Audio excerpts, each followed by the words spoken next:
Hey, let me just check to see who all is here. Donald, are you here? I'm here. All right. I think we were just, you were the last one to give us the quorum, so we're good to go.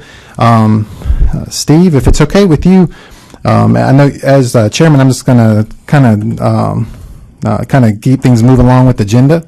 Of course, today, since we're doing a teleconference, everything will be by a roll call vote. So I'll have to, do a roll call, and then it'll just be yes or no, aye or nay, on all the things that we have to vote on.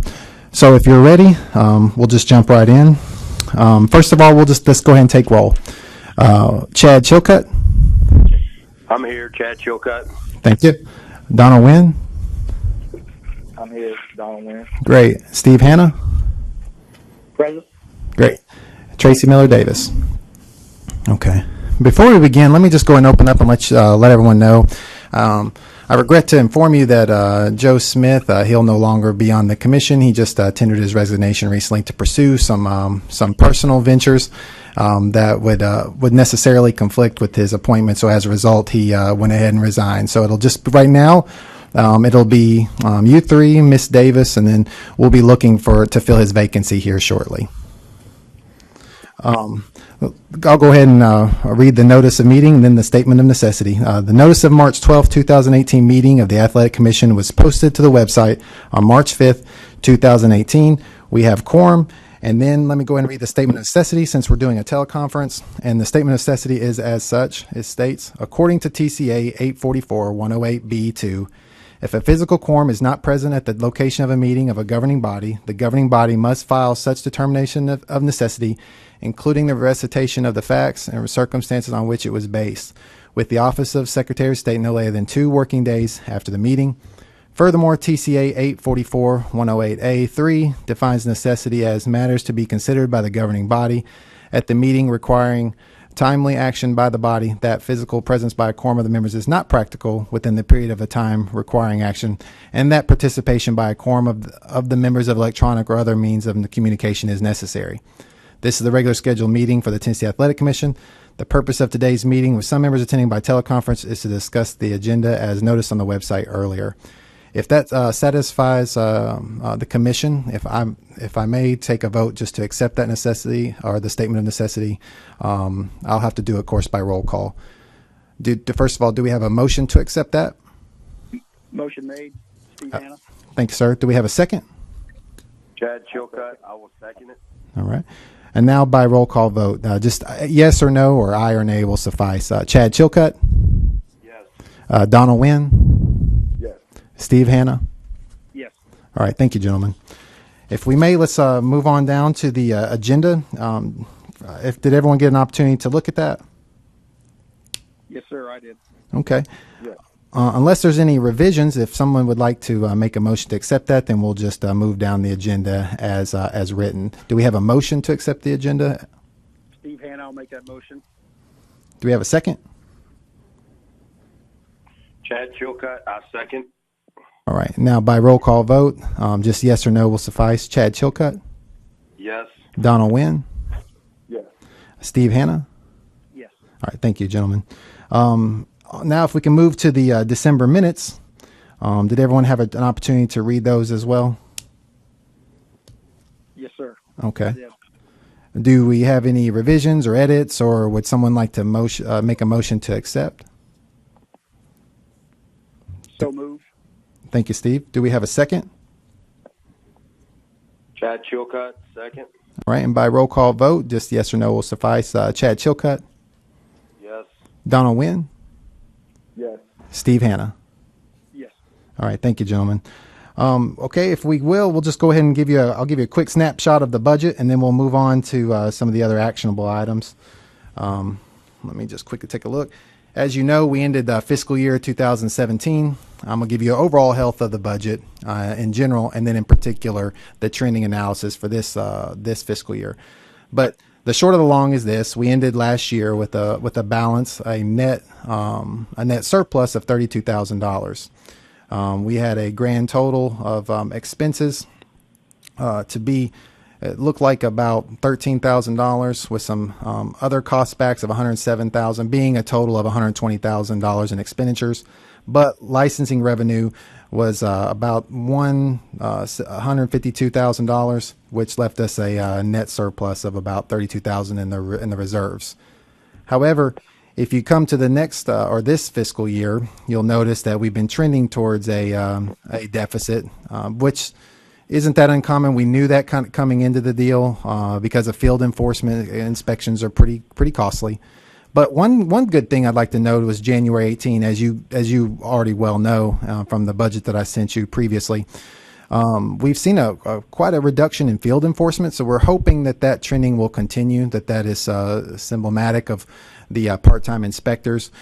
We were trending for large deficits each month, but this time we only had a net deficit of $57 because we were spending about a third of the inspections cost that month. So even though revenue was still strong, so we're hoping that trending will continue, but that leaves us right now with a net deficit of about 37 for the year.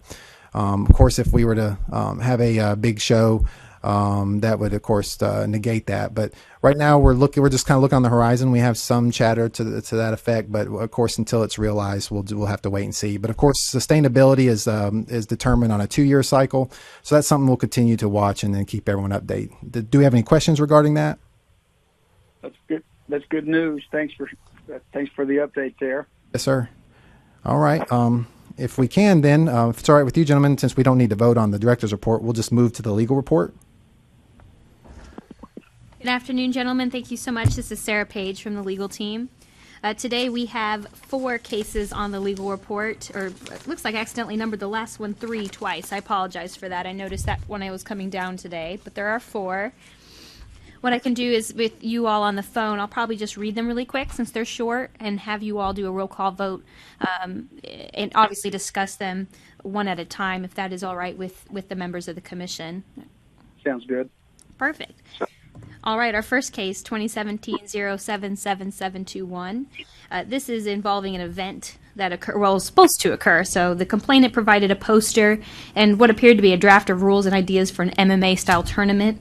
The complainant stated the event was to be held at a Boys and Girls Club. So an investigator of ours attended the event at the designated time and location, but there actually wasn't an event. When they arrived there, it was just the Boys and Girls Club playing basketball. Everything seemed normal, and there was no mention of the event. However, from the documents we received, it does appear that there was a group hoping to hold some sort of event, and so we wanted to close this on a letter of warning just to remind the individuals that were planning this event of the requirements to get an event license and of our rules and laws. So that was my recommendation. If you like, we can just vote individually, or we can take them all at the end. It's up to you, Chairman Hanna. Do you have a preference in regards to that? Let's just tackle each one as we go. So do we need to vote on this one? Yes, sir. The recommendation. Yes. Yeah, I would vote to move on Ms. Sarah's recommendation. Do we have a second? Chad Chilcutt, I'll second. All right. By roll call vote, then, just yes or no will suffice. Then, Chad Chilcutt, Yes. Donald Wynn, Yes. Steve Hanna. Yes. All right. Our second case today is 2017-076291, and this involved one of our licensees that holds an MMA license. This complaint alleged that respondent willingly breached a contract to compete in a bout. The respondent claims that it should be complainant was injured in training and submitted a doctor's note to the promoter, which stated that, and again, that should be complaint. Oh, no, you're right. I'm sorry. I'm wrong. It is supposed to be the respondent. It's the first one to be. So complainant claims respondent was injured in training and submitted a doctor's note to the promoter, which stated the respondent couldn't fight. So the complainant provided a picture from Facebook that they found of the respondent with the respondent's significant other at a Brazilian Jiu-Jitsu practice. They were just standing upright and getting a photograph, so not practicing in the picture. The respondent did respond to the allegations and stated that, yes, that she had attended the practice since it was her significant other's first class in any sort of mixed martial arts or karate or anything like that, any sort of physical sport. So she did attend, but she did not participate due to her back injury. Ultimately, this is my conclusion on this. And obviously, you all, I'll get your thoughts if you have any, but this is really a civil matter between a party upset about a contract breach and does not really go down onto any of our laws and rules. Doesn't seem to be a violation of our laws and rules here, but rather just a civil dispute between the parties. So for those reasons, I recommended closure. I'll make a motion to approve the recommendation. Okay. On the floor. Do we have a second? I'll second that too as well. Okay. Chad Chilcutt. Is there any further discussion? Okay, well then we'll just do a roll call vote. Just yes or no will suffice. Chad Chilcutt, Yes. Donald Wynn, Yes. Steve Hanna. Yes. Thank you, gentlemen. Our third case, 2018-000501. This involves a fight permit, someone who held a fight permit with us. An inspector noted that at this event, the respondent had a vinyl covering on the ring for an amateur MMA competition. The inspector informed the ring judge so that they would be aware that that needs to stay clean to prevent any slipping or injuries, and that did happen. No slipping or injuries occurred at this event, and the event went on as planned.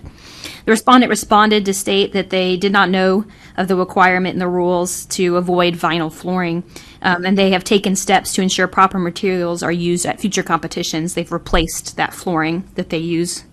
This is the second competition respondent has hosted in the state, so they are fairly new. It appears the vinyl cover was new since there was no notes at the first competition of that existing, so it was probably something they have gotten as they are growing in the state. I provided the rule here for you, and you can see where I bolded vinyl or other plastic rubberized coverings shall not be permitted. And for that, I thought we would, on this one, close it with a letter of warning. They did quickly remedy this problem, took steps at the actual event to ensure that we didn't have any injuries or risk of injury, and this is a new company in the state. Yeah, sounds like a simple a mistake that's been corrected. I'll make a motion to approve the recommendation. Do we have a second? I'll second it. Chad Chilcutt. Unless there's any further discussion, we'll do a roll call vote then. Chad Chilcutt, Yes. Donald Wynn, Yes. Steve Hanna. Yes. Thank you, gentlemen. Our last case for today, it's a little different, but it's and challenging, and I have an update actually from what's written here, but this case is 2018-012531 involving one of our licensed MMA professional combatants. This combatant was arrested in another state on allegations of second-degree rape related to sexual abuse of a 14-year-old minor. Those charges are still pending, and they are moving their way through the criminal process in that state. One of the things I looked into was whether under Tennessee state laws and rules there was anything we could do to this license status while it's pending.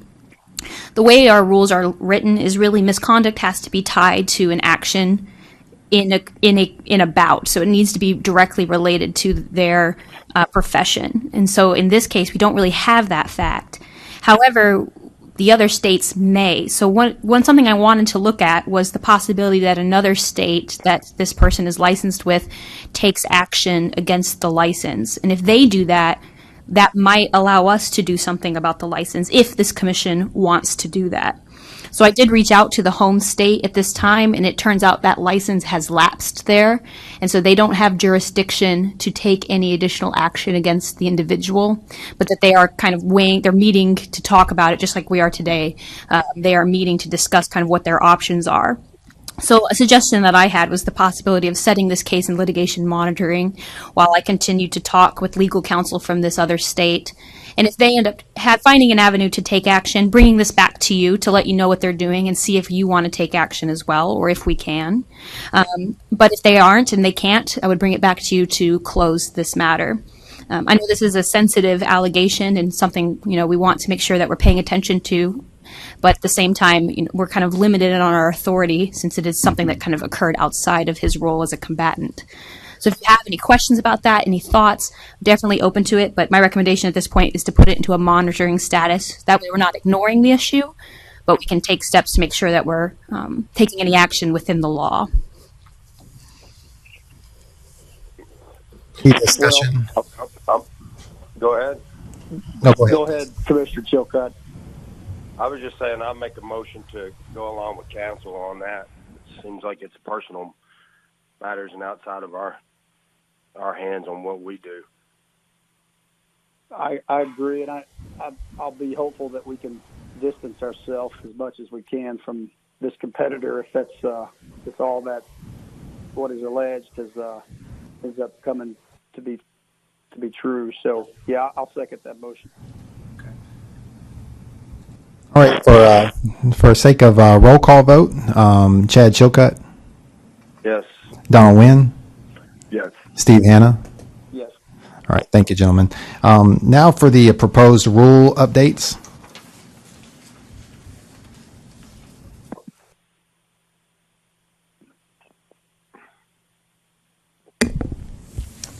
Hello, Commission. This is Elizabeth Goldstein, and I was going to give you an update on the 2 rule packages that you already have moving through, and then give you a brief introduction to the red line draft of some changes that were requested from legal at the last few meetings. Just as an update to your previous 2 rule packages, there was one regarding the medical insurance and another that had a few changes to the ABC rules, including the timeline for which, the timeline for which they can apply for licenses. We wanted to, if you remember, we wanted to make sure that we didn't have too many people signing up for licenses last minute and bringing cash. There was a lot of safety concerns there.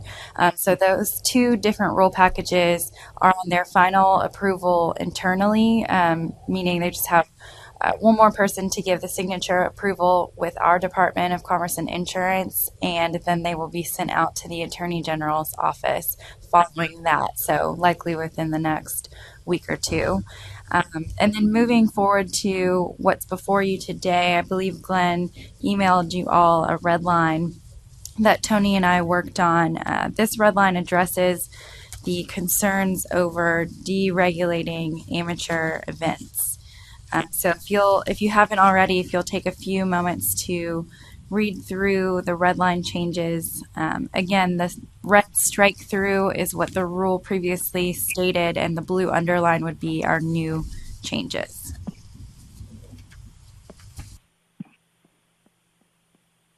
No, I know you didn't have a terrible lot of time to look at these. They were kind of in process for a while now.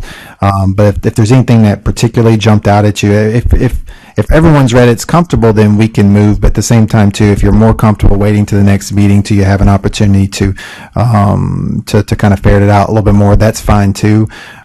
Just your prerogative, of course.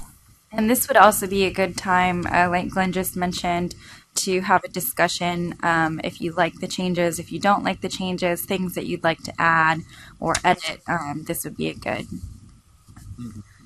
good time.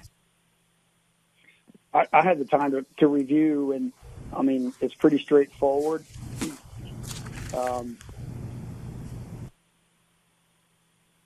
I can't think of anything to add unless, unfortunately, a lot of items that over the years that have been added has been a result of some occurrence that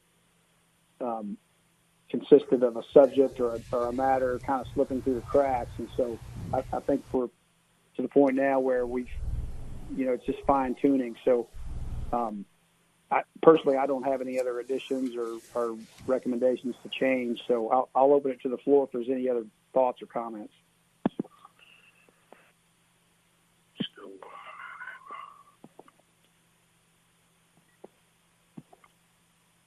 Chad Chilka, did you have any questions or comments? I was still kind of looking over it. Sure. Take your time. The section and body, I know we were talking about them kind of taking over all that too. So there is some discretion allowed there. If you've noticed that the executive director, and of course that's also by extension the commission, there is some discretion allowed there to take each on their own merit. What we're doing is with these rules is addressing the immediate concerns that, or those organizations that we just know right out of the gate that aren't what we're necessarily what we're looking as a state body anyway to regulate with pro regulations. Folks like the feeder clubs, the after school programs, the nonprofit with the headgear, those type of things. And if you've noticed, we really targeted those. Legal did a great job targeting those organizations for exclusion, and then opened up a little bit more discretion with the executive director to address those sort of more fluid, nuanced items as the industry continues to change and evolve. Then we have some flexibility there that if we see some exposure to the public or to the harm that could be posed to the combatants, then we could use that to address that as well. Okay, I see that. Okay, got it. All right. If there's no other questions, I'll make a motion to approve. I'll second that. Chad Chilcutt. Okay. Then unless there's further discussion, we'll just do a roll call vote then, and we'll get these in the pipeline as well. Chad. Oh. And if you wouldn't mind in your motion, if you could just add the rule numbers and mention that you're motioning to approve the package that addresses those rule number amendments, just to be a little bit more specific. I'm looking at the rule at the attachment that's opened, and it's got a blank where it says rule ID. If you on the front page there towards the bottom, chapter number, rule number, it would be 0145-01. That's right. Yeah. I'll read them, and it goes as follows. Rule number 0145-01-02 under definitions, and then we have 0145-05-01, which is applicability, and then we have 0145-05-02, which is amateur sanctioning organizations. Is that what everyone has? I see that now. Yeah. Okay. Yes. So I guess the original motion then, Steve, would be that you would accept those rules as a package and approve those going forward. Was that your? Correct. All right. That is the motion that's on the floor. Chad Chilcutt, is that your second? I second that. I see it here now. All right. Then by roll call vote, Chad Chilcutt, Yes. Donald Wynn, Yes. Steve Hanna. Yes. Thank you, gentlemen. And congratulations, by the way. I know this has been a long time coming. There's been a lot of discussion, at former meetings, kind of working through this. So this is the beginning of that. So congratulations on that hard work. Do you have anything else?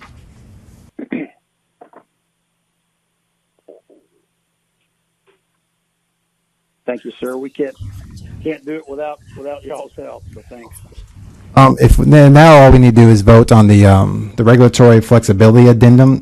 Ms. Goldstein was going to read that, and then if we'll need a motion to accept that, then a second, and then we'll do a roll call vote on that as well. And basically, as you know, this is just the impact to local governments and business as well. And she's going to read that real quickly.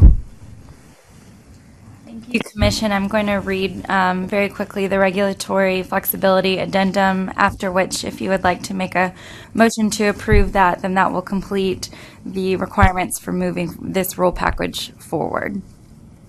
Question number 1, the type or types of small businesses and an identification and estimate of the number of small businesses subject to the proposed rule that would bear the cost of or directly benefit from the proposed rule.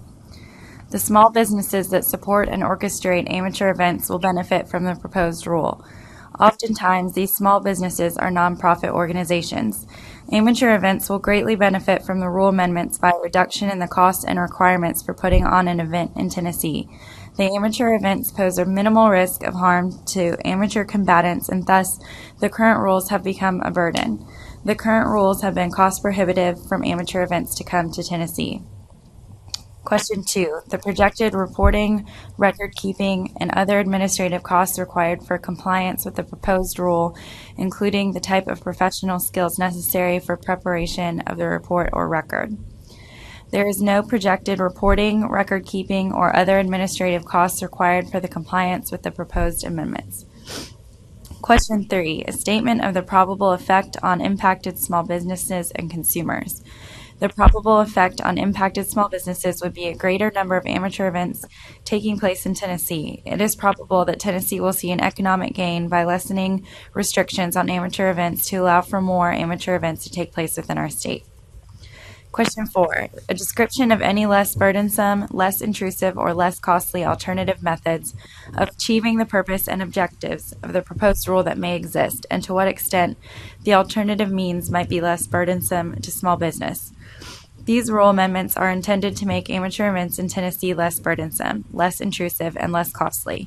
As such, there does not appear to be any alternatives that would be reasonably expected to be less burdensome. Question number 5 was not originally answered in the packet that we gave you. I'm going to read it and give you my answer to it now. It's just a quick edit. Question 5, a comparison of the proposed rule with any federal or state counterparts. There are none known. Question number 6, analysis of the effect of the possible exemption of small businesses from all or any part of the requirements contained in the proposed rule. Exemption from these rules would not be expected to be beneficial for small businesses because adoption of these rules should have a net positive benefit for all Tennessee Athletic Commission licensees in the state. That concludes the regulatory flexibility addendum. Did anyone have any questions on that? Okay. I'm good. Okay. If we can have a motion to accept the regulatory flexibility addendum as written. I make a motion to accept that, Chad Chilcutt. Thank you, sir. Do we have a second? Second, Steve Hanna. All right, gentlemen, if I may, we'll do a roll call vote then for final approval. That's Chad Chilcutt, Yes. Donald Wynn, Yes. Steve Hanna. Aye. Thank you, gentlemen. The commission and I will begin routing these rules in the next few days, so they should move along just like the other rule packages that you have, and we will alert you if there's any setbacks, but there's no projected setbacks at this point. All right, gentlemen, that leaves us one more item for business, and that's the election of officers. Let me just read the statute right quick to explain why we're doing election of officers today. 68-115-106 states, the members of the commission shall elect one member as chair of the commission who shall serve for a term of 1 year, whereupon another member shall be elected as provided in this chapter. Thank you, Mr. Hanna, for serving in 2017, and we appreciate your service in that capacity. But as per the statute, we just have to do another election each year. So we'll be doing that. This being our first meeting. So is there any motions or any nominations for chair? So it looks like we only have one by statute to do each year.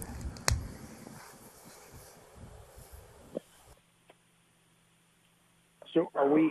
I'm a little confused because I didn't realize. So are we? It's a vote from. Are there new members coming on, or is it something that? We just have to do it once a year for a term of 1 year. This being the beginning of the calendar year, typically is just the natural progression. It doesn't have to be this term. We could wait for more members, but since we're not guaranteed when that will be, we can do it with the board we have now as well. So if you gentlemen have somebody in mind would like to nominate, we can do that, or we can wait till next meeting. It's totally up to you. I would like to motion Mr. Hanna if he's in the capacity to serve again.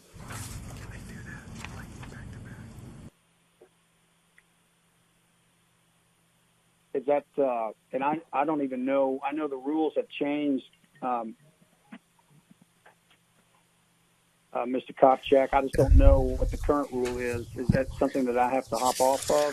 It looks like you're fine. It doesn't forbid, or I guess there's no exception written stating that that you would be forbidden to do something like that. So no, if you can serve in that capacity, then that would be appreciated. If you would like to. Well, I appreciate the vote of confidence, and I'm happy to serve. So if that's the will of commission, I'm happy to do so. That's great. Hey, I make a second to to that for Mr. Hanna to stay on as chairman if he's willing to. That's great. Donald Wynn, and as an extension of that nomination, then do you in fact make a motion then to make or to keep Chairman Hanna as the chair for this term? I motion yes. Okay, and Chad, we have your second. If we could do a roll call vote then. Chad Chilcutt, Yes. Donald Wynn, Yes. Steve Hanna. Yes. All right, thank you, gentlemen. Unless there's any other new business, do we have anything else further we'd like to discuss? That's all we have for the agenda, at least.